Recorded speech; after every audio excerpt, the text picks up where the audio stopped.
Today we're making a good old-fashioned coconut cream or coconut meringue pie. This recipe is in our master cookbook, recipe number 448, coconut cream or meringue pie.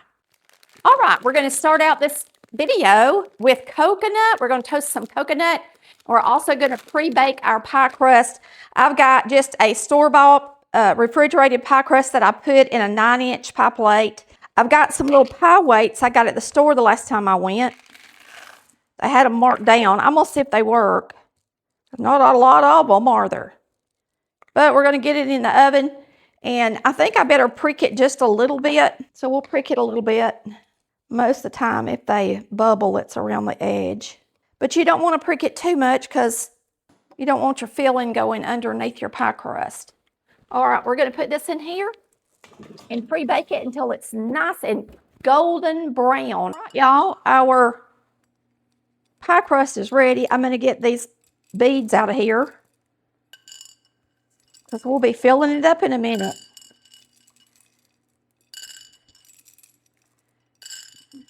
It's not necessary to have these, but when I was in the store the other day, I was at home and they had them. And since they were reduced, I went ahead and got me some.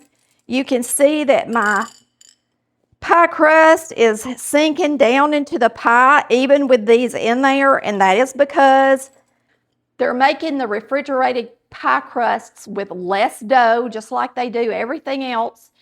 They've reduced the amount in the roll in order to get a really nice, beautiful pie crust with a nice edge. You'll have to use at least 1.5 of them.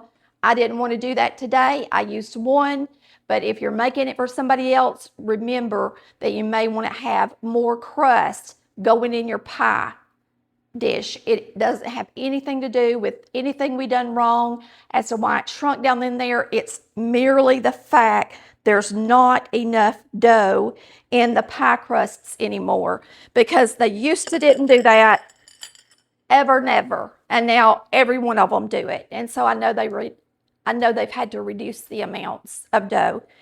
I ought to weigh them and see if they weigh what the box says they weigh. For our coconut, you're going to bake your coconut at 350 degrees until it's golden, and you're going to shake it in between. And so I've got coconut right here that we're going to put in the air fryer. You can put it on a baking pan and put it in your oven as well. Just make sure that you get it out and stir it because it's going to get brown around the edges, outside edges first. So you're going to want to bring those edges in and then push the part that's not toasted back around the edges, okay? Today we're using Baker's sweetened flaked coconut. It is super moist. It is absolutely the best sweetened flaked coconut you can buy. All right, just make sure you do a good job of mixing it up. I think that's perfect. You want it just to be golden and mixed with some that's not. All right, we're ready to make the pudding and it's going to be absolutely delicious. All right, we're going to separate 5 large eggs. We're going to be making meringue for the top of the pie. So if you want to use an extra egg, you can to get more meringue. That's up to you. Just be real careful and don't get any of the yellow in the white. If you do, then it will not beat up. All right, you're going to start with a 1/4 cup of butter and you're going to melt it in a batter bowl. We're going to use a 1/2 cup of sugar and we've got a 1/4 cup of butter already melted in the bowl. Here's our 1/2 cup of sugar. We're going to use a whole can of evaporated milk, and that is 12 ounces, the entire can. You're going to use a 1/2 cup of water and your egg yolks. And like I said, if you don't want to make meringue, you could just use 3 large eggs and beat them up and add them to it. All right, we're going to beat this up good. And then we're going to add our cornstarch with our cold water, and that's what's going to help get it thick. So we're going to grab a half cup of super cold water out of the refrigerator. You want this to be cold because it helps the cornstarch melt into the liquid if it's cold. If it's warm, it makes it pasty. So we're going to put 3 tablespoons of cornstarch into our cold water. There we got 3. I'm going to add just a little grow on since we got a little bit extra egg in this mixture today. And then you're going to mix this up good.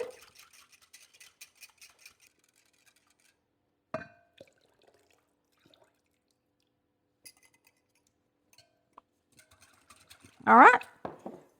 And I think we're supposed to add a dash of salt to this. There you have it. And I had a little salt in my butter as well. We're going to get this in the microwave, and we're going to cook this in the microwave. If you don't have a microwave, you can use the stovetop. Try to use a double boiler or at least a nonstick pot and cook it very slow, okay? This is going in the microwave for 3 minutes to start with. 3 minutes on a high setting. When our pudding gets thick, and I will show you how thick it needs to be because a lot of people are not cooking their pudding long enough. Today we're using Baker's sweetened flaked coconut. It is super moist and absolutely the best. Okay, this is how the pudding looks the first time it comes out of the microwave. My microwave is 1100 watts. You can see it is starting to get thick, about that deep around the sides. It has thickened or getting thicker. See that pudding forming?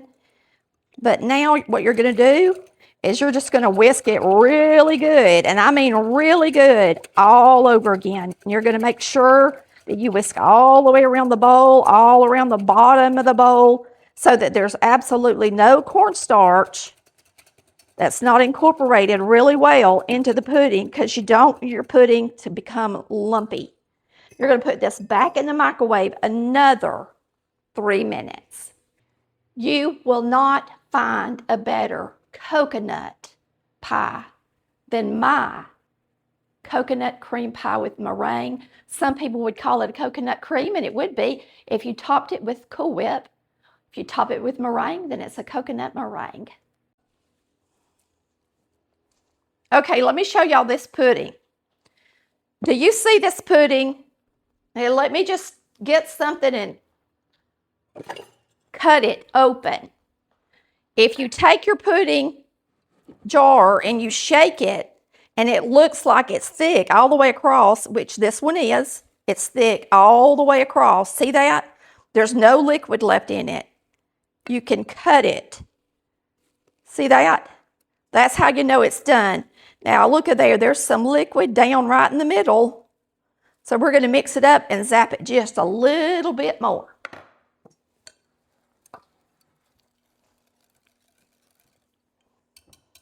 Shouldn't take but about 1 minute.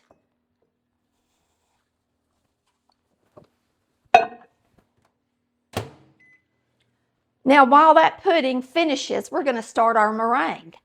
You're going to add your egg whites. You're going to put these egg whites on a high speed until they're nice and frothy. Once they look frothy, you're going to start adding your sugar gradually. Okay, my meringue uses cornstarch. You don't have to use the cornstarch. You can omit it if you want it to be real shiny. If you don't use the cornstarch and you want to cut it the next day, you can forget the meringue keeping its shape. And you'll be lucky that it keeps its shape anyway, because meringue is always best the first day you make it. I am using 1/4 cup of sugar. I add 2 teaspoons of cornstarch, and this cornstarch will help absorb some of the sugar liquid that wants to bead up on the top of the pie. Then you're also going to use a 1/2 teaspoon of cream of tartar. You're going to add that to your sugar. You're going to mix it up. So for my favorite meringue, that helps with the weeping and all that, we add the cornstarch. You can always omit the cornstarch if you'd like and make it like Mama did if you want to. But this is Tammy's way, all right? We're gonna wait until these are nice and frothy, then we're gonna add in our sugar mixture a little bit at a time. Now you can see if that is what I call frothy.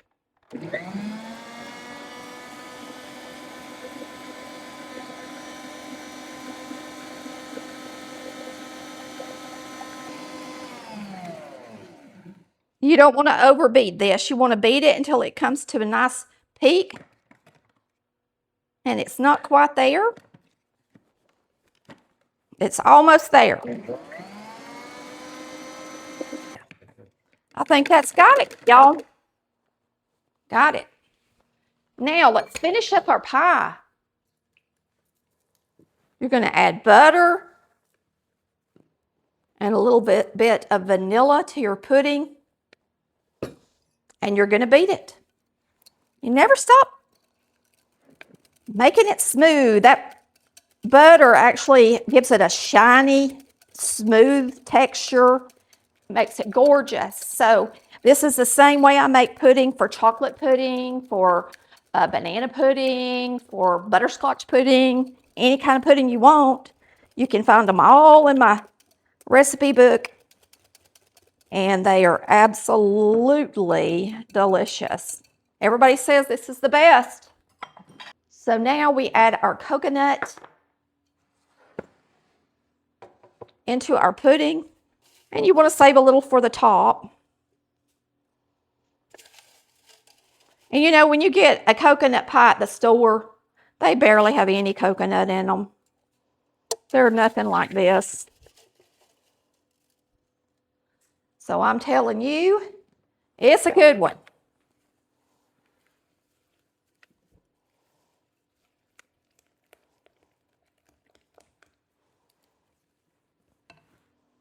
Let me make sure we use it all.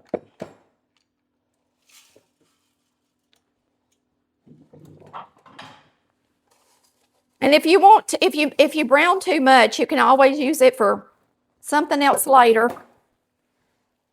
Or just eat it. There's nothing better than toasted coconut. Oh, it's so good. All right. We're going to put this into our pie shell.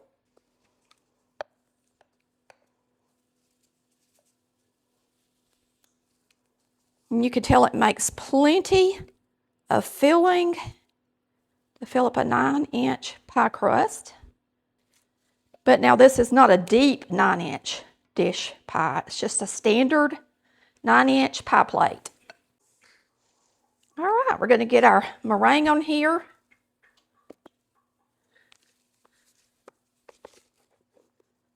It looks pretty. And I made plenty of it. Now, meringue needs to cook 20 minutes at 325.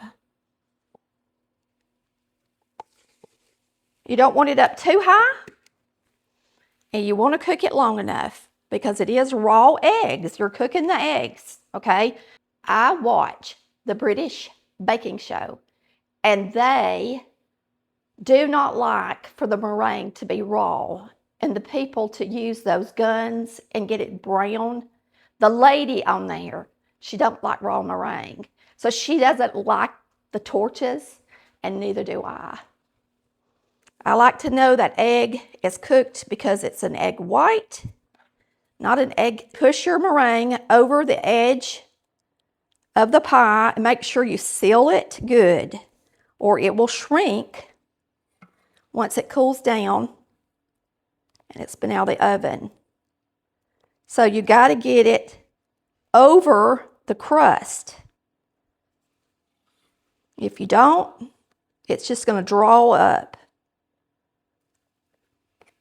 So remember that it's got to be sealed. So go all the way around the edge and make sure you haven't left any cracks or holes, and then you can make it look pretty after that. And you can go over it one more time if you want to, and just make sure you don't see any holes. And then after that, you can make it look beautiful. Now, the coconut. With coconut, you don't want to put your coconut on your pie to start with, on the top, because if you do, it will get too brown in the oven. So you're going to let this be in the oven for 10 minutes before you sprinkle the coconut on top of it. 325 degrees without the convection. 10 minutes, and then we'll add our coconut and cook it 10 more minutes. It's time to put the coconut on. You can see it's just beginning to get a little bit brown.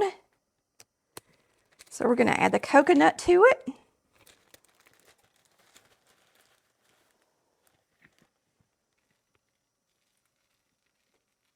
And it's already setting up, so the coconut doesn't stick real good to it. But I made all these little curls and it just goes right down in there. You just need enough on the top so people knows it's coconut if you're taking it somewhere. Otherwise, you don't even have to have it. All right. We'll see you in a few minutes. Now, I have not refrigerated this pie. I've just left it out on the counter. It is absolutely gorgeous, y'all. And of course, my neighbors get a piece, but me and Chris are going to try it for y'all first. Boy, don't that look good, y'all? Now that's a coconut cream pie. You ain't going to get nothing like that at the store. I can guarantee you that. Everybody says it's the best. So if you got this new master cookbook, make sure you try this recipe, one of the first ones you try.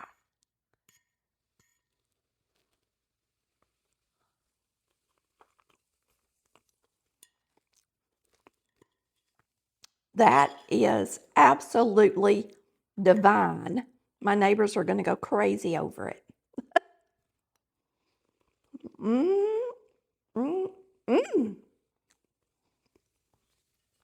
Now that's a treat, let me tell you. If you haven't had one of my old-fashioned meringue pies, whether it's my lemon meringue, my coconut meringue, my chocolate meringue, my butterscotch meringue, no matter which one it is, you are absolutely, we've even got a coffee one, gonna love them. We thank you for watching Collard Valley Cooks, cooking like our mamas did. Bye, I love you.